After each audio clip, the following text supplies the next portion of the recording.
Minho pode! 50 minutos de conversa com gente que interessa. Da gente para a gente. Minho pode! O podcast da região disponível nas tascas online do costume. Porque o Minho pode e nós também.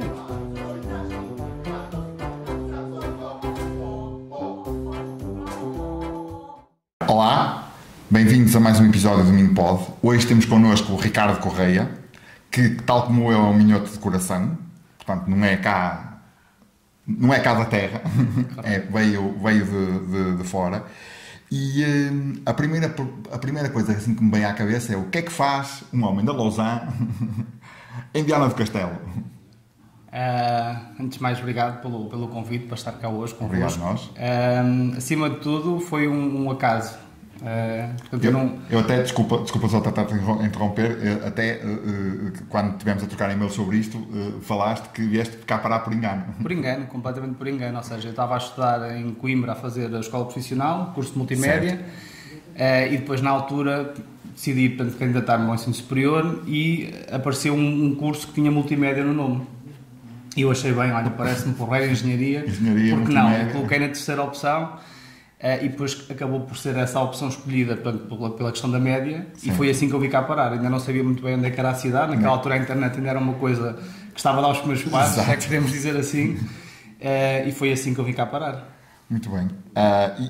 Mas quando cá chegaste, ou seja, claro que o ambiente académico é mais ou menos parecido em todos os sítios, com as suas nuances e tal, mas o que é que notaste diferente?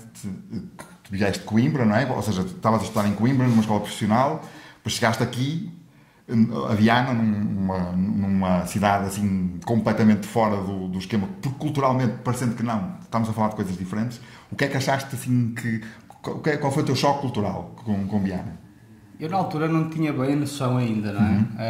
Eu vim para cá com 20 anos, os 20 anos da altura são diferentes dos de agora. Claro. Aliás, eu quando cheguei, o primeiro ano a minha ideia era regressar, ok? Não era suposto ficar. Primeiro choque, vejo logo as palavras, quando começam a falar em safas e aguças e malguinhas, portanto essa parte foi gira e ria-me bastante com essas diferenças, ou seja, para mim até foi a primeira experiência de estar dentro do mesmo país, mas parecia que estava um bocadinho fora porque eu viajava pouco nessa altura. A minha experiência era quase toda dentro do centro. Ali na Coimbra, Lausanne, mesmo Lisboa pontualmente, e portanto para mim foi perceber que havia mais do que aquilo que eu conhecia, não é? E essa diferença cultural, a forma das pessoas estarem, a maneira muito próxima do Minho, foi das coisas que mais me impactou naquela altura. Muito bem. Ou seja, pensando um bocadinho nisso, das diferenças, o que é que te fez ficar? Boa. Bem, eu tinha, como disse, a vontade de voltar, portanto, o primeiro ano a minha ideia era regressar, e pelo meio, portanto, os meus pais fizeram alguma força para que eu ficasse, que normalmente seria ao contrário, não é? Exato. Anda para mais perto. Anda mais perto, exato. Para a minha beira, como se diz. Anda para a minha beira. Como também aprendi aqui no Minho nos primeiros anos. E então, por ser uma engenharia, por eles sentirem que me estava a fazer bem também, não é? Estar num sítio diferente, isso acabou por ajudar a que eu ficasse. Exato. E então eu no primeiro ano acabei por não pedir transferência, ficar cá, pronto, e depois a partir daí comecei a fazer parte da cidade de uma maneira muito próxima, e muito especial. Eu começo a trabalhar aqui depois num bar. Exato. Eu já ouvi dizer aí que foste RP do famoso Box. Sim. Que era aqui ao lado. Era aqui ao lado. Mesmo aqui ao lado, ou para ali, para o caso. Sim, na outra rua paralela. E esse foi um ponto muito importante de viragem, porque eu sempre tentei trabalhar quando cá, portanto aquilo o bar abriu em 2014, penso eu. Não, 2004. Não, 2003, assim é que 14 de maio de 2003, penso eu que é essa a data. Havia uma música, inclusive, eu estava-me a tentar lembrar dela. E esse momento foi muito importante, porque eu passei a trabalhar, portanto, às quintas, às sextas e aos sábados, e ao fim de semana eu lidava com as pessoas da cidade. Pessoas essas que ainda hoje são pessoas com quem eu tenho proximidade. Aliás, uma delas é o advogado da empresa, que é o Gonçalo Moraes da Fonte, que eu conheci na altura em que nós trabalhávamos, que eu trabalhava no bar e ele ia lá ao bar. Essa fez a diferença, que foi eu passar a não ser só um aluno da faculdade, mas a passar a ser da cidade. Um cidadão da cidade, correto? E agora que falaste em trabalhar e trabalhar nos bares, também percebi pela tua biografia, tu começaste a trabalhar muito cedo. Começaste a trabalhar, isto é, primeiro foste trabalhar para um restaurante perto da casa dos seus pais, para ir para a piscina à borda. Na verdade, era a maneira de ir para a piscina. E depois, aos 15, começaste a trabalhar também num bar da cidade, ou da tua vila, não é? Que é uma vila. E depois, aos 17, montas o teu primeiro negócio, no fundo, de organizar as festas de final de ano. E isto leva-me a um tema que para mim é interessante, que é o que é que começar cedo e ter assim experiências de trabalho, porque eu também tive, felizmente comecei também a trabalhar aos 15. O que é que isso trouxe de bagagem para a tua vida pessoal e profissional agora? Certo.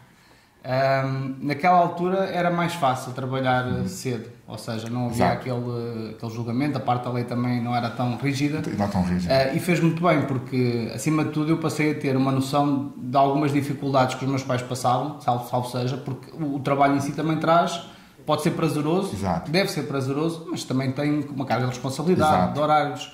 Tens que acordar cedo, isto para a cama tarde. E acima de tudo deu uma responsabilidade de ter alguma coisa a meu cargo, ou seja, eu com 14 anos no restaurante, no segundo ano, eu tinha a meu cargo 6 mesas de uma esplanada com pessoas estrangeiras. Aprendi as minhas primeiras palavras em inglês para tentar ganhar mais gorjetas. Claro. Porque eles achavam piada um bocadinho miúdo, não é? Mas por outro lado também para dar-lhes um serviço melhor. Claro. Ou seja, o trabalho do restaurante para mim, eu dizia sempre isto e trago muitas aprendizagens dessa altura para o meu trabalho hoje em dia, que é nunca foi levar o café à mesa, nem levar a comida à mesa. O meu trabalho no restaurante era a experiência que eu criava às pessoas que lá iam. Exato. Para que fosse o mais prazerosa possível, desde o momento em que eles entravam até o momento em que eles partiam. E isso fazia com que eles regressassem, e mesmo que não regressassem, saíam dali com uma satisfação da refeição que tiveram. Então, isso passou-me a mudar um bocadinho o foco daquilo que era o trabalho de relação com as pessoas. Eu aprendi imenso na relação com as pessoas ali, porque são pessoas tão diferentes, que vêm com diferentes moods, ou seja, uns às vezes vêm mais bem dispostos, outros menos, e percebo que aquilo não é connosco, mas é com eles. Então como é que tu podes ajudá-los dentro daquela experiência gastronómica, que era o restaurante, a trazer-lhes algo de prazeroso? A eles saírem dali com a ideia de, olha, foi bom. Foi fixe ali. E essa foi uma das grandes aprendizagens, e claro, a questão do rigor, eu tinha muitas horas que tinha que trabalhar, não é? O verão era sempre julho e agosto de trabalho e o setembro de férias, portanto tinha aqueles 15 dias. Exato. Enquanto os meus colegas tinham os 3 meses, mas depois por outro lado também me sentia bem, porque tinha o meu dinheiro para fazer as minhas coisas. As tuas coisas. E essa autonomia foi também importante nesse processo. Pois. Acho que foi mais isso. Exato, também faz sentido. E agora voltando um bocadinho, ou seja, passando um bocadinho para a experiência depois de estares aqui, de fazeres o curso, de estares aqui em Viana, acabaste por criar uma empresa junto com outras pessoas, não é? Criar uma nova empresa aqui em Viana, que agora está virada para o mundo também, não é? Certo. Queres falar um bocadinho sobre a NKDA primeiro e depois a Antail? Negresquiço, NKDA, Antail. Negresquiço, NKDA, Antail, ou seja, já é a terceira encarnação. Sim, parte. Esse foi um processo muito engraçado e natural, porque nós estávamos a estudar no último ano, eu fui um aluno, não fui aquele aluno, sei lá, o conceito de brilhante é um bocadinho às vezes estranho, mas eu não fiz os anos normais, eu fiz 6 anos de faculdade, para fazer 3, ok? Portanto, eu perdi alguns anos no caminho. Por várias razões, a questão do bar foi uma delas, os meus pais disseram, é melhor deixares isso e vamos acabar o curso, e o que é certo é que no último ano eu faço essas cadeiras mais quase do que o que fiz nos outros 5 anos. Mais coisa, menos coisa. Mas por outro lado, essas eu costumo dizer aos meus pais como forma de tranquilizar, para ir à tua pergunta. Exato. Foi por essa razão também que eu acabo o ano com as 3 pessoas que montaram a empresa. Exato. E 2 delas que ainda hoje são os sócios, juntamente comigo. Neste caso o Miguel e o Nelson. Sim. E o Miguel foi meu colega do último ano, eu costumo lhe dizer a ele, que foi muito também graças a ele que o último ano correu tão bem, porque nós fazíamos uma parelha incrível a nível de trabalho. Exato. E nesse ano o Sérgio, que já não faz parte da sociedade, saiu passado 3, 4 anos, tinha outros projetos. Mas nós os 3 inicialmente, quando começámos a pensar no projeto, o Sérgio estava a fazer um curso lá dentro da faculdade que era do Polo Empreende, que era estimular os universitários a fazerem uma empresa. Não quer dizer que tinham que a criar. E depois, quando nós decidimos montar o projeto, precisávamos também ter ali uma componente mais forte, então juntámos os 4, foi tudo o último ano, ganhámos o concurso regional na altura do Polo Empreende, e então, por que não? e vamos avançar. E montamos a empresa. Portanto, foi um bocadinho uma série de fatores que permitiram que nós pensássemos sobre essa ideia. Exato. E já agora vamos lá montar então o negócio, porque o meu plano não era montar a empresa. O meu plano era pôr mochila às costas e viajar pela Europa. Porque eu tinha estado com muitos alunos de Erasmus no meu último ano de faculdade e essa era, digamos, a minha vontade. Então, depois já coloca-se esta oportunidade e tu tens o comboio, não é? Costuma ser que passa uma vez. Uma vez. E naquele caso ou vou por um caminho ou vou pelo outro, e decidi também, pronto, em conjunto nós estávamos a discutir essa ideia, então avançámos com o negócio e quisemos fazê-lo cá porque queríamos ficar cá a viver. Exato. Esse era também um dos fatores de Viena. Isso fez, ou seja, não tanto a Negresquizo, aquilo que é hoje a Antail, que te fez ficar em Viana a viver, mas tu já tinhas essa vontade, ou seja, já tinhas a vontade de ficar cá. Se não fosse viajar pela Europa, era aqui que eu queria ficar. Aqui todos nós passámos aqui os anos da faculdade, anos maravilhosos. A cidade oferece condições muito boas, depois é um local que tu tens uma boa qualidade de vida, mas ao mesmo tempo, se precisamos de estar num sítio mais movimentado e queremos outro tipo de experiências, Braga, Porto, Vigo, Lisboa também, esta lógica que Lisboa é longe, quer dizer, não, Portugal é pequenino. A nossa noção de distâncias é que conforme as viagens que tu fazes, não é? Quando mais viajamos, mais noção temos que isto é pequeno. Isto não é? É pequenino. Pronto, e isso foi um dos fatores também importantes. Conseguimos ter a praia, não é? Para quem gosta, que era o meu caso. Exato. Praia... Sim, o rio, a montanha, mas a praia principalmente era o meu maior modo, porque eu tinha muita vontade sempre de praia desde miúdo. E tu até és do interior, não é? Eu sou mais do interior, sim, a Lausanne é um pouco mais do interior. Nós é na Rio só, não é? Até a pessoa sigo na Coai, portanto eu sou ligado à água. A água, tinhas que ir parar ao sítio de praia. Certo. E portanto a criação da empresa e depois até a evolução da própria empresa, né, que agora a Antail, foi uma construção que vem da ideia inicial. A nossa ideia inicial era montarmos um laboratório de usabilidade e no fundo era testarmos soluções de software de terceiros. Certo. O que é certo é que depois de montarmos a empresa passamos a pagar impostos, não é? Bem, temos que ganhar dinheiro. E temos que fazer algum dinheiro. Pronto, então essa ideia no fundo não ficou no caixote em parte e começámos a fazer o que sabíamos, websites e a parte de branding. Percebemos que rapidamente o branding não era a nossa área. Mas trouxemos o conceito do laboratório de usabilidade para aquilo que nós estávamos a fazer. Portanto, e isso também fez uma diferenciação no nosso negócio desde o momento zero. Portanto, a relação de designers e programadores era uma relação saudável, quando na altura era quase designers e era quase arquitetos e engenheiros. Okay? Parece que havia ali um muro entre eles. E a lógica da usabilidade também era afastar-nos disso e percebermos o que era para o utilizador a sua experiência natural. Quase como uma questão do trabalho. Quando tu fazes o que amas, não é uma coisa dolorosa, é uma coisa prazerosa. E quando tu usas uma aplicação que é natural o uso, o resultado que tu vais conseguir tirar dessa utilização é muito superior. Portanto, esse foi o conceito que nós trouxemos para dentro da empresa, que não foi desenvolver o laboratório, que no caso havia um em Aveiro, na altura na SAP, e portanto esse foi o nosso conceito de empresa, que depois, no fundo, definiu todo este caminho para a NQDA e hoje para a Antail. Que já é mais isso. Que é muito mais isso. No fundo, é uma transformação ao longo destes 14 anos, não é? Da empresa para chegarmos, e agora ainda temos mais outros tantos para continuar a mudar. E agora, exatamente por falarmos nos outros tantos, nós até aqui no Link temos feito mensalmente uma conversa sobre IA, não é? Sobre inteligência artificial. Sim. O que é que achas que isso te impacta? Tens medo que a Antail desapareça ou que o mundo de software, porque é ali que a coisa está mais, ou que é usada mais naquilo que é o meu entender, embora que nós até no último encontro que tivemos aqui falámos muito sobre a indústria e sobre as aplicações na indústria. O que é que achas, qual é o impacto que ela está a ter já agora e qual é que é a tua visão do que é que vai ser o futuro da IA dentro do mundo do software?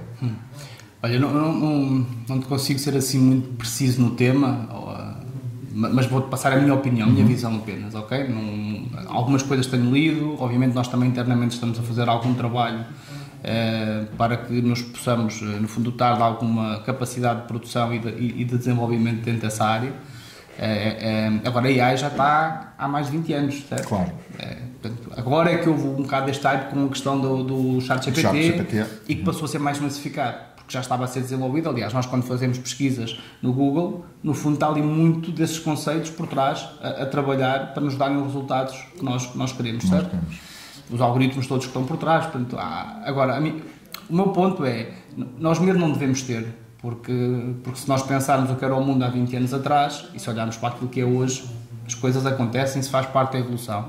Eu acho que a Europa neste momento, e este é um dos pontos que me parece mais importante, é a regulamentação daquilo que é ou não a evolução dentro da parte da inteligência artificial. E a Europa está a dar esses passos, e que bem, porque o que acontece é que as empresas que estão neste momento no topo do desenvolvimento não querem ter essessas regras. Querem ter quase livre trânsito para fazerem o que vai entender. E não pode ser. Porque nós temos que regular de alguma forma. Agora não me lembro o nome de um cientista que faleceu, que ele dizia que isto pode ser tanto de bom como de mau. Abrimos a caixa de Pandora na prática. Claro. Não é? Tudo o que vem a nível dos algoritmos que estão por trás e tudo aquilo que é parte da AI generativa, não é? Que essa sim pode trazer aqui muito impacto na nossa vida, nomeadamente a nível da parte robótica e militar. Eu acho que esse é que é o ponto, talvez, onde nós estamos um pouco, sei lá, a mim que me traz algum receio é mais aí. E depois, se não houver uma regulamentação, o que é que está a ser feito, não é? Como a questão da clonagem, quando se falava... Exato. São tudo coisas que, principalmente na nossa cultura, na nossa religião, têm algum impacto, não é? Claro. E, portanto, eu acho que esse é o ponto, talvez, de maior discussão. Agora, o resto, tudo o que nós podemos automatizar e trazer os seres humanos para as tarefas de valor acrescentado e retirarmos tudo aquilo que são processos, coisas chatas que podem ser automatizadas, eu acho que é aí que empresas como a nossa têm a grande oportunidade, que é trazer esses conceitos, porque há uma coisa que nunca vai mudar, a experiência de utilização, por muito que os sistemas consigam, assente na parte dos dados e conseguir prever algum tipo de comportamentos, há sempre uma componente humana que tem que existir. E, portanto, e também nós não temos que estar só porque queremos estar ocupados, nós temos que estar onde fazemos falta, não é? Portanto, eu acho que essa é uma adaptação que a indústria vai ter que fazer inevitavelmente. Agora, nós não podemos virar as costas à inovação, temos que abraçá-lo e ajudar, no fundo, a que ela faça esse crescimento, mas de uma forma sustentável, e as empresas têm que estar atentas a isso. Atentas a isso. Acho que essa é um bocadinho aqui a minha visão. E um bocadinho por aí, agora que falaste na experiência do utilizador, lembrei-me um bocadinho como é que nós nos conhecemos, não é? Nós conhecemos através do LinkedIn, um contacto que tu me fizeste a mim. Eu ainda nem sequer sabia que vinha viver para Viana do Castelo, mas estava predestinado, que era para aqui que vinha. E que íamos hoje estar aqui os dois a conversar. Exato, que íamos estar aqui a conversar hoje. E uma das coisas que é engraçada, que na altura eu estava a trabalhar num projeto de Design Thinking dentro dessa área, e foi assim que nós nos conhecemos, a fábrica de Sprint. E o objetivo, na altura, era também trazer um bocadinho a experiência do utilizador e o chamado design centrado no utilizador, design centrado no humano, o Human Centered Design, que para, não só para o mundo do software, mas também para outras aplicações, porque aquilo que eu vejo e que a mim ainda ou como nós dizemos aqui, como eu costumo dizer, que a mim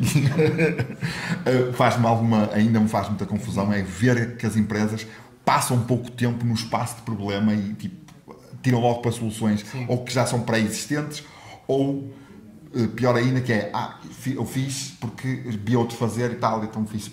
E não se passa tanto quanto, na minha opinião, na minha ótica, se devia passar no espaço do problema para tentar perceber o problema, as causas e tudo isso que o Human Centered Design vem falar. E é engraçado que cada vez que eu vejo pessoas utilizarem aquilo, o resultado que vem a seguir, ou seja, a solução que vem a seguir, é 10 vezes mais eficaz que qualquer solução antes.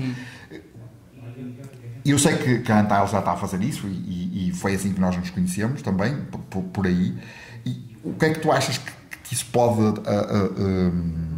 que é que isso pode fazer para o ser humano em geral, em termos o ser humano, isto é, o mundo empresarial, o mundo cultural, por exemplo, em que nós vemos muitas vezes que há projetos culturais que falham nos primeiros anos porque também não têm uma visão de ok, o que é que nós podemos fazer melhor, o que é que não podemos fazer melhor, é tudo muito direto. O que é que tu achas que este design thinking, digamos assim, passando o sabão, pode ajudar as empresas e a sociedade em geral? Este é um excelente ponto de conversa. Dávamos aqui uma sessão completa à volta dele. Mas eu sinto que na forma como nós estamos a desenvolver projetos na Antal, não é? Muitas vezes temos que evangelizar um bocadinho ainda ao mercado, ok? E isso traz uma dificuldade acrescida, porque tu tens que passar por muitos processos ainda que à partida, ou seja, estás a ter ali um gasto de tempo para tentar explicar que é por ali o caminho. Porque depois isso traz outra situação, que é o envolvimento das pessoas neste processo. Exato. E para isso é preciso que elas libertem agendas, que elas acreditem naquilo que se está a ser feito, porque só daí é que nós conseguimos retirar as respostas às dúvidas que nós temos. Na perspectiva não só de indústria, mas na perspectiva, por exemplo, cultural, vou dar um exemplo muito rápido. Eu estive no fim de semana passado num concerto e basicamente eu reparava, depois uma pessoa como faz isto todos os dias, como lida com projetos, como está sempre a trabalhar dentro desta dinâmica de compreender o problema, ouvir as pessoas, perceber o que é natural para cada uma das pessoas e traduzir isso depois num produto digital que tu não tenhas que pensar sobre. Quer dizer, as coisas acontecem, têm uma lógica e é assente nas dores que cada um tem. Exato. Então, eu estava ali no festival e ia perceber que questões de filas, por exemplo, desde casas de banho, desde para entrar nos espaços, uma série de coisas que e ouvir as pessoas, inclusive, chateadas já na fila, porque isto está mal, porque aquelas pessoas que vão para ver um concerto, o estado de espírito delas já não vai ser o melhor. Já não vai ser o mesmo. Porque já vão sentadas, ou seja, demoraram um tempo para entrar, depois demoraram um tempo para ir à casa de banho, depois vão para ir ao bar, demoram um tempo. E quando se vão sentar, já estão a ver um concerto com o estado de espírito completamente destruído. Portanto, aquilo que era uma experiência prazerosa, pelo caminho, também consoante a pessoa, obviamente, não é? Claro. Tu podes estar a dizer assim, pronto, é o que é. Ir para um festival, o que é que eu vou fazer? Mas o nosso mindset hoje em dia acaba por estar muito também na crítica, ok? Então, eu acho que estes processos podem ajudar a mudarmos um bocadinho, ou seja, estando atentos às pessoas. Eu acho que isto pode ser aplicado a tanta coisa, até para as pessoas terem a própria consciência, quando são chamadas a falar sobre, que elas próprias podem fazer parte também dessa solução. Exato. E não esperar que sejam os outros a resolvê-los.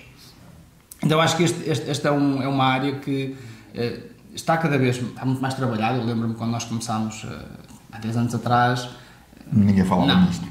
Era uma coisa assim muito estranha. E no entanto, a Stanford School of Design já tem um curso de Design Thinking há mais de 25 anos, certo, que é uma coisa impressionante. Mas não era, pronto, já que se começa a ser algo mais natural e normal, mas pode ser aplicado em tantas dimensões, até nós próprios, nas nossas casas. Se há uma coisa que não está a funcionar bem, se vivemos lá, os miúdos, o marido, a mulher, vamos perceber o que é que está aqui a atrofiar, por exemplo, questões de roupa, vamos imaginar. Vamos fazer aqui um processo de perceber o que é que está a acontecer. Exato. O que é que cada um sente em relação àquele problema em questão. Exato. E, portanto, é uma dimensão que deveria talvez ser trazida para a escola normal, para o ensino regular, onde isso passasse a ser algo que as pessoas entendessem e que, no fundo, consigam depois aplicar no seu dia-a-dia. No fundo, é resolução criativa de problemas. E, por outro lado, puxa para a parte crítica e tu fazendo parte da solução e não pôs nos outros essa responsabilidade, que é uma coisa um bocadinho diferente. Exatamente. E são pequenos passos que eu acho que podem também mudar um bocadinho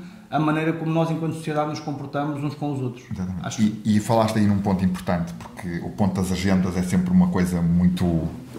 que é, nós não estamos focados, ou não temos ainda o mindset para libertar agendas para resolver problemas, e depois, quando já estamos no limite, passámos uma noite ou 2 noites, é um bocadinho como a história de estudar na escola, né? Tipo, a gente passa o ano todo, relaxa, está tudo bem, e depois no dia do teste, amanhã tenho teste, tenho que estudar a noite inteira. Eu era muito assim. Era um bocadinho por aí. E muitas vezes não se liberta tempo, estou a falar nas empresas, mas também nas escolas e por aí fora, porque também, lá está, os currículos são extremamente extensos para fazer isso. Tu estavas a falar dessa dificuldade de libertar agendas dos teus clientes, não é? para chegar lá. Mas isso já mudou um bocadinho nos últimos 2 anos? A nível internacional, por exemplo, se tu não tens esta metodologia, nem sequer trabalhas. Pronto, exato. Certo, já tínhamos falado sobre isso. E em Portugal também, mas no internacional também tens muita gente que estão muito mais atrasados do que Portugal. Nós também às vezes temos esta ideia que Portugal não, mas os outros não. Quando começas a trabalhar fora, e isso leva-me para o ponto que é nós precisamos sair mais para darmos mais valor às coisas que temos. Okay? Eu tenho muita confiança na sociedade, acredito mesmo nas pessoas, porque para mim as pessoas são o centro de tudo, é para lá, é a minha paixão, são pessoas, é isso que eu gosto, e eu acredito imenso em nós. Agora, há diferenças culturais, nós precisamos sair mais para perceber um bocadinho essas mesmas diferenças e para sabermos abraçá-las como algo positivo. Ou seja, é a lógica desta evolução, na pergunta que fazias, de nós estarmos ou não, ou seja, se há menos, como é que é dizer, menos tração em relação à adoção destas metodologias. Hoje, as empresas estão muito mais disponíveis. E tu consegues, por exemplo, inclusive, quando trazes case studies de outros projetos que fizeste e mostras, olha, nós fizemos isto, tirámos este resultado, mesmo a nível institucional. Nós estamos com um projeto agora com uma universidade em que foi-nos pedido um projeto e na prática nós tentámos mostrar-lhes que faria sentido irmos por um caminho de fazermos esta sessão de design sprint com eles, falar com as pessoas e percebemos que o projeto que eles queriam implementar havia uma fase inicial que tinha que acontecer. Exatamente. Foi quando falámos com os utilizadores das soluções que para eles o valor do projeto era outro. O que isso vai permitir é que essas pessoas vão acabar por fazer a primeira etapa e o nosso MVP, como nós chamamos a nossa linguagem, é diferente. Ou seja, pior do que fazeres uma solução é fazeres uma má solução, ok? Algo que não responda a uma necessidade correta real das pessoas. Isso só consegues com este envolvimento. Exato. E estamos a falar de uma instituição que tem as suas agendas muito apertadas, mas toda a gente garante o tempo. E hoje o enquadramento e o próprio alinhamento destas pessoas para esse projeto é completamente diferente. Pois, porque também tem a ver um bocadinho com a forma como também a sociedade evoluiu e lá está, os case studies também são importantes para as pessoas perceberem Sim, porque tens que mostrar, não é? Uma coisa é dizer, porque isto vai funcionar, mas não mostras nada. Não, está aqui, já fizemos. Mas a questão das agendas vai ser poupada, porque as pessoas sabem que com aquilo vão ter mais tempo para fazer as coisas que mais gostam. Exatamente. Portanto, vamos encurtar ali uma série de tarefas do dia-a-dia que já existiam. E agora, isto leva-me a outro sítio também importante, que é tu és cofundador de uma outra empresa, a Epifact. Sim. E quando eu ouvi a Epifact, pensei logo, olha, entram tristes, saem contentes, saem felizes. Mas o que é a Epifact, assim, como conceito? Então, antes de mais, a Epifact é a fábrica da felicidade, não é? Na prática, estamos a falar de uma agência de marketing, portanto, grosso marketing essencialmente para startups. Nós temos estado a trabalhar muito com a área da Web3, portanto, da blockchain. E a empresa nasce numa lógica muito mais estratégica, ok? Portanto, o objetivo daquilo que tem sido o trabalho da Epifact, essencialmente, é entrar dentro destas startups, ajudá-las a fazer um processo de crescimento, portanto, grosso, como nós chamamos, ajudando-nos mais na componente estratégica e depois dotando as equipas, no fundo, internas com aquilo que são as ações que têm que ser desenvolvidas. Portanto, o objetivo trata-se muito pela parte da comunidade, ajudá-los, portanto, a montar toda essa estratégia e todo esse processo. Depois temos também uma área onde trabalhamos dentro da empresa ligada à parte de e-commerce e de moda, e a área dos vinhos também foi uma área que sempre trabalhámos desde o início. Portanto, a Epifact é um projeto que nasce pelo João Gomes, portanto, e que depois fez-nos o convite. Nós já nos conhecíamos do TEDx, quando o organizámos em Viena. Foi aí que nos conhecemos e depois daí avançámos. Quando o João decidiu montar o negócio, convidou-nos para fazer parte, convidou-nos a nós, a mim e ao Miguel e ao Nelson, para fazermos parte do projeto. E portanto, é isso. Portanto, foi um negócio que aconteceu por consequência quase de um evento onde estivemos juntos, um pouco também por o João querer estar em Viena. Exato. E depois, mais uma vez, mais um que veio para Viena. E portanto, é isso. Pronto, e agora já que falaste no TEDx, o que é que foi o TEDx de 2013? Que recorda-me o nome, que eu já não me lembro. Também confesso que já não tenho essa memória, tinha que ir ali à minha cábula. Não me recordo. Não era Viana no Coração? Acho que era Viana no Coração, exatamente, Viana no Coração. Boa. E o que é que te fez organizar um TEDx? Já tinhas visto o TEDx? Olha, eu não fui propriamente não foste do grupo. Não fui, ou seja, eu fiz parte sim do grupo do Núcleo Duro, digamos assim, mas não fui eu que trouxe o projeto. Claro. Portanto, isto foi um projeto com o Carlos Lourenço na altura, o Sérgio Laranjeira, o Miguel Oliveira e a Sónia. Portanto, foram eles que, vamos... Fazer um TEDx. Eles estavam a participar, iam uma série deles.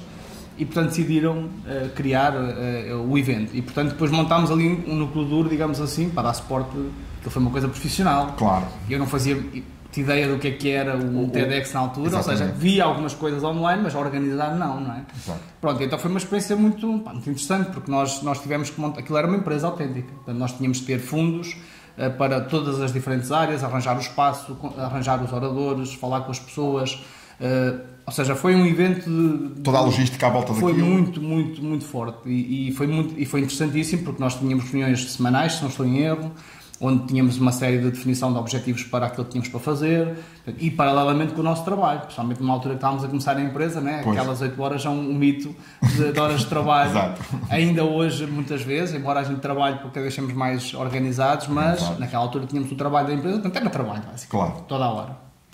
E o TEDx foi interessantíssimo porque nós tivemos cá pessoas do TEDx Porto que já estavam numa fase de maturidade muito superior. Tivemos imensos elogios à organização, ou seja, foi também um evento diferente para a cidade. Aquela lógica que para nós sempre nos custou bastante, cada vez menos, felizmente, e projetos como o que vocês estão aqui a desenvolver, o projeto Link, todos os projetos co-work que estão a acontecer e de empresariais, não é? Isto, a Viana é muito mais do que aquela ideia do folclore, portanto, mas que, no entanto, é uma coisa fundamental na cidade, é uma identidade da cidade. Uma identidade cultural da cidade. Mas a ideia é, em vez de nos queixarmos, vamos fazer alguma coisa. E eu acho que esse também foi um bocadinho o mote na altura, porque havia ainda pouca coisa a acontecer. Nós, quando montámos a empresa, foi um pouco igual, não é? Não havia, assim, grandes iniciativas. Nada. E o TEDx foi um evento que marcou, acho também, por essa diferença na cidade. E o TEDx, recordas-te mais ou menos os temas abordados? Olha, não me recordo, não, porque aquilo basicamente cada um trazia o seu tema. Havia ali uma linha, por exemplo, nós trouxemos inclusive uma pessoa da Lego, que era através de alguém que faz essa organização desses eventos em Cerveira, em Paredes de Cora, penso eu. Depois vieram empresários aqui do Minho, ou seja, eram pessoas que estavam já habituadas a fazer as suas talks. Eu agora não me recordo muito bem essa foste orador? Não foste, só estiveste no backstage, sim. Na depois trouxemos, por exemplo, os bombos aqui de Dark. Os bombos estão a exposição. Houve ali uma série de dinâmicas, mesmo para as pessoas que estavam, vieram de fora, ou seja, passámos uma ideia de uma cidade com muito mais maturidade nestas coisas do que se calhar havia da ideia, nomeadamente algumas pessoas locais, não é? Que era possível fazer. Eu também acho que o TEDx, eu participei, isto é, fui como fui lá como visitante, não é? Sim. Em 2 TEDx do Porto e um TEDx de Guimarães. E uma das coisas que eu acho que foram interessantes, que é para além da organização de tudo aquilo, eu percebi que mesmo quando o TEDx, porque eu fui ao primeiro TEDx no Porto, e aquilo era muito incipiente para as pessoas, mas na verdade aquilo organizou-se quase como uma coisa profissional, porque também acho que está ali uma certa... está muito forte. Agora, há uma coisa que também me falo sobre isto, e penso sobre isto muitas vezes, que é...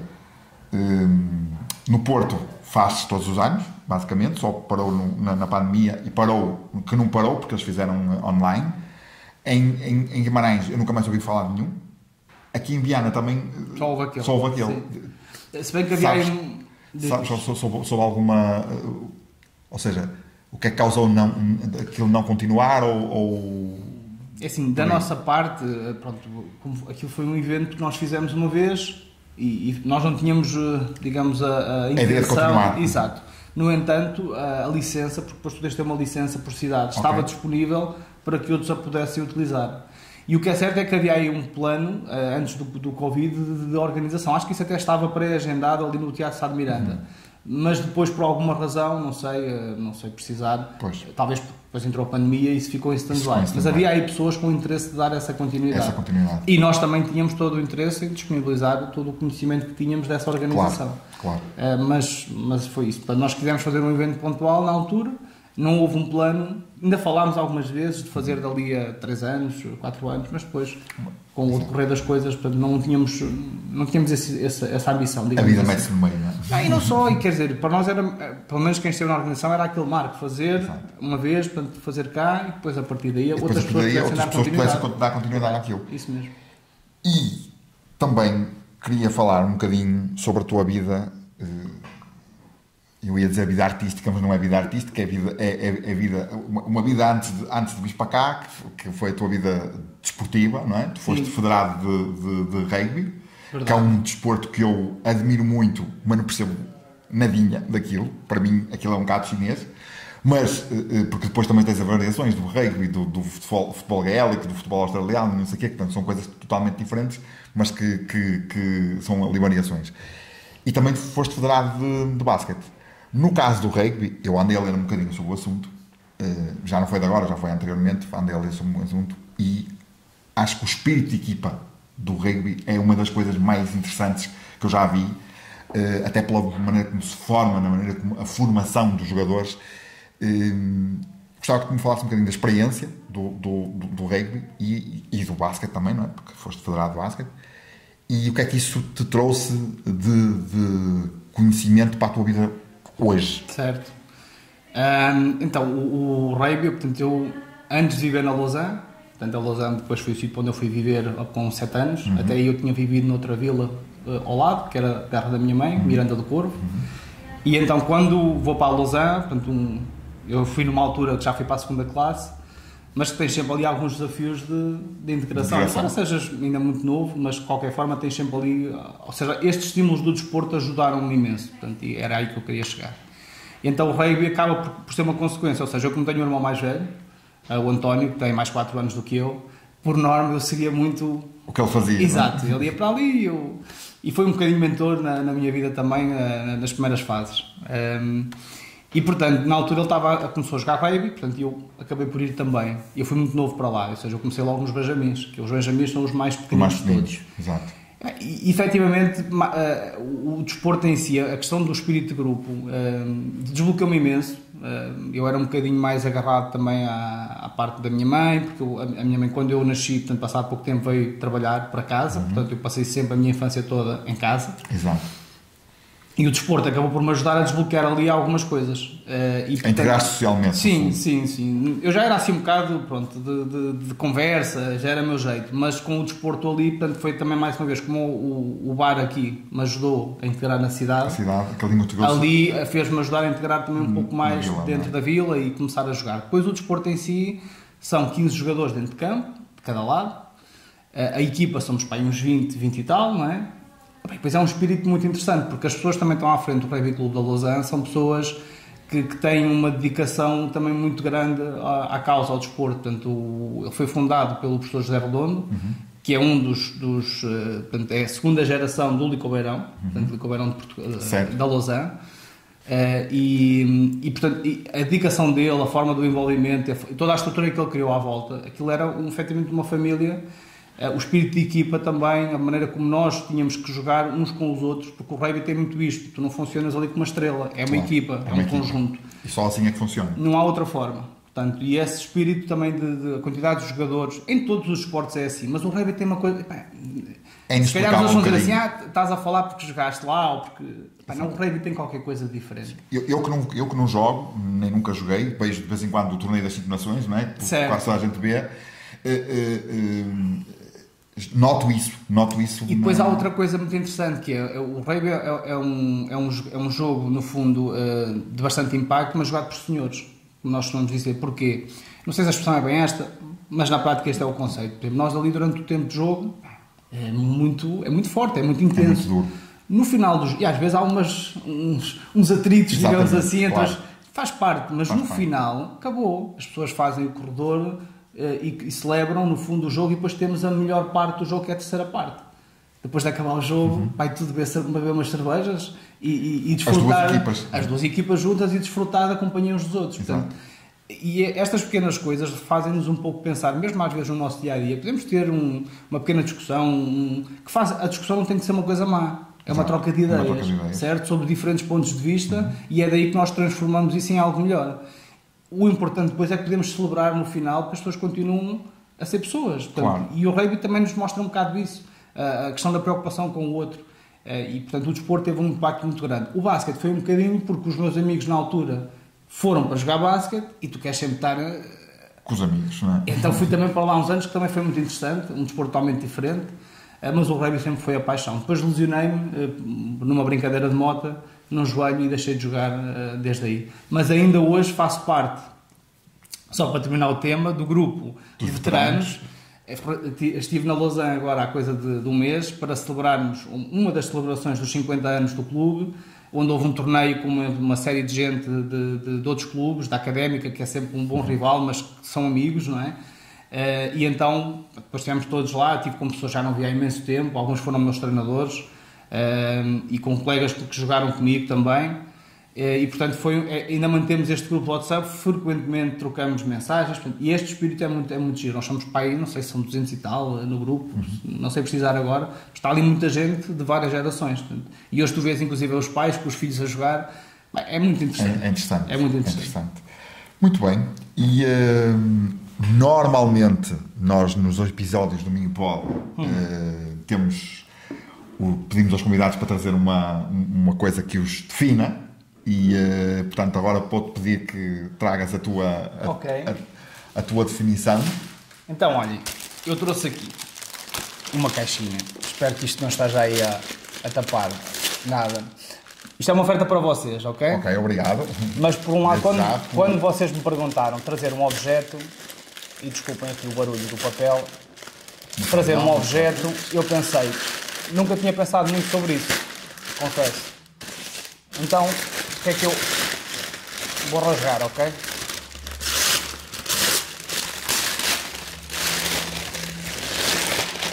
Para além de ser um objeto, para mim, acho que encaixa na perfeição aqui no vosso espaço. Exatamente. Ou seja, trouxe-vos aqui um globo. E porquê?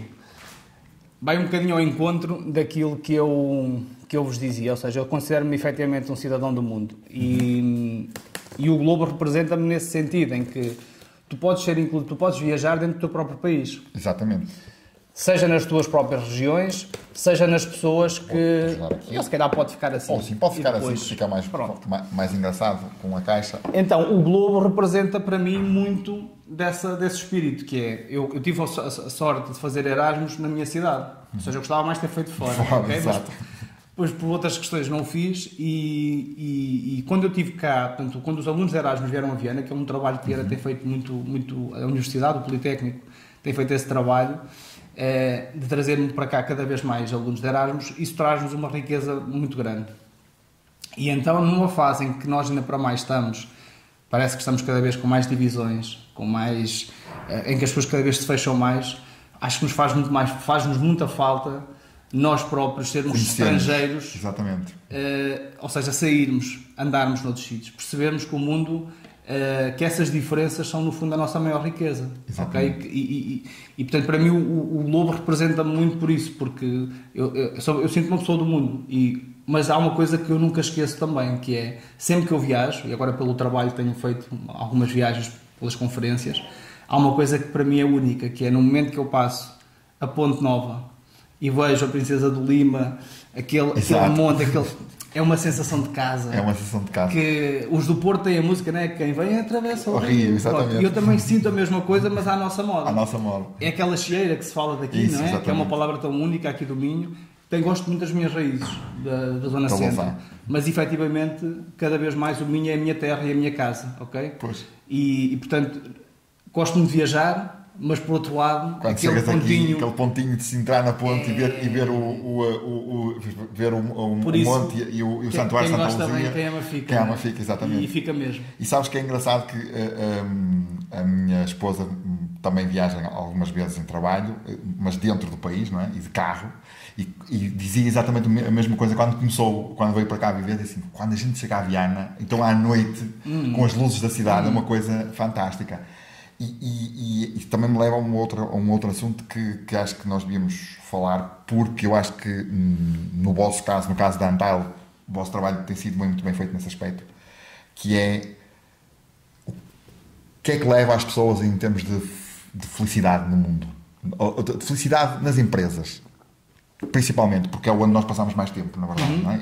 Eu, por exemplo, passo mais tempo aqui no Link, porque a minha empresa é aqui, do que passo em casa. Não é? E eu tenho a possibilidade de cruzar-me com muita gente, porque isto é um co-work e, portanto, muita gente, muitas gerações diferentes, de países diferentes, de culturas diferentes. A minha empresa também é uma empresa de culturas diferentes. O que é que tu achas que contribui mais? Porque cada vez é mais difícil tu até reteres talentos, reteres pessoas nas empresas. O que é que tu achas que contribui mais, na tua opinião? Olha, há uma coisa para mim fundamental, que é a transparência, a honestidade, sabes? São valores que não são negociáveis. Negociáveis, quer. Pronto. Mas depois há um outro ponto, voltamos aqui à questão do design thinking, não é? Que é perceber o que é que faz sentido para as nossas pessoas. Há questões que são centrais, que são pontos nossos, em que pronto, não são negociáveis, como eu digo, e esse é um alinhamento da cultura da empresa. Mas depois há que perceber que cada pessoa também tem as suas particularidades. Tu não podes tentar que tudo funcione da mesma maneira. Exato. E essa possibilidade de tu dares às pessoas essa liberdade, eu acho que isso é um ponto de grande satisfação. A questão financeira, não vamos dar a volta, é um dos pontos basilares. Exatamente. Tu tens que ter o suficiente para não ter que pensar sobre o dinheiro, e esse é um processo. As empresas existem para gerar lucros, e esses lucros têm que servir para criar depois essas condições. Exatamente. Não podes ter só as condições e não gerares forma de as manteres, porque senão também é uma coisa finita, correto? Que não tem sustentabilidade. Correto. Agora, uma das coisas que nós na empresa temos trabalhado muito é, lá está, esta liberdade de escolha, dentro obviamente de alguns parâmetros, porque tem que haver algumas regras, mas o que é que as pessoas apreciam? Por exemplo, tu podes trabalhar de onde quiseres, tu tens a possibilidade, se porventura tiveres um desafio, tens uma questão pessoal e precisas de sair, a pessoa informa e sai. Mas para que isso aconteça, é preciso que a estrutura esteja preparada, montada e organizada para que outros possam te suportar. Para que tu possas sair porque tens um desafio com o teu filho e não tens de estar a pensar se alguém te vai ligar ou que tens de estar a dar resposta para a resolução para que a empresa funcione. Portanto, há todo um trabalho interno de processos que nós também fizemos. Portanto, eu acho que a felicidade vem um bocadinho disto. É tu sentires que tens ali também uma equipa e uma empresa que te suporta nos momentos em que tu tens essas mesmas necessidades. Depois há outras coisas, como se fala, os seguros de saúde, quer dizer, mas isso hoje em dia, se calhar na nossa área já é trivial, noutras áreas ainda não é. Pequenos incentivos que tu podes dar, pronto, isso já são alguns extras em cima daquilo que é o bom, não é? Mas principalmente eu acho que é isto, é perceber que cada pessoa tem as suas necessidades e tu tentas montar um sistema que funcione dentro destas diferenças que a equipa tem, e depois lá está, seres transparente, teres essa confiança nas pessoas e uns nos outros. Acredito inclusive que as empresas podem ser, este é um conceito que eu tenho falado já em várias vezes, em algumas conversas, sobre as empresas serem universidade sénior, no sentido em que se tu criares boas bases e se nós conseguirmos que dentro das nossas equipas haja este espírito de confiança, este espírito de abertura, nós depois conseguimos fazer a mudança nas gerações seguintes. Aquela ideia de que as empresas são coisas más, são locais onde nós somos explorados, onde nós temos que tentar mudar um bocadinho esse conceito, mas isso passa também pelo exemplo. Se nós dentro da nossa organização conseguirmos fazer esse trabalho e potenciarmos também este tipo de temas e fazermos todos parte desta mudança dentro da nossa estrutura, num espírito aberto e construtivo, nós depois acho que conseguimos que, quando nós formos os pais, nos nossos filhos, passarmos também essa mensagem.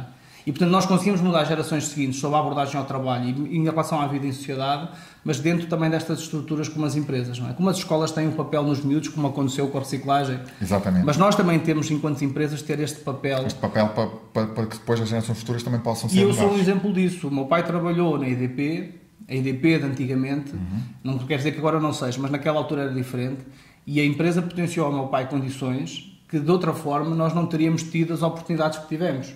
Ou seja, o meu pai vem de uma geração em que as pessoas estudavam até à 4ª classe, portanto, em que foi tudo muito do trabalho deles, mas deu condições para que nós pudéssemos ter um sistema de saúde estável, onde nós pudéssemos ter acesso aos médicos, dentistas, toda essa rede que era por via do seguro de saúde, que naquela altura aquelas famílias não tinham essa possibilidade.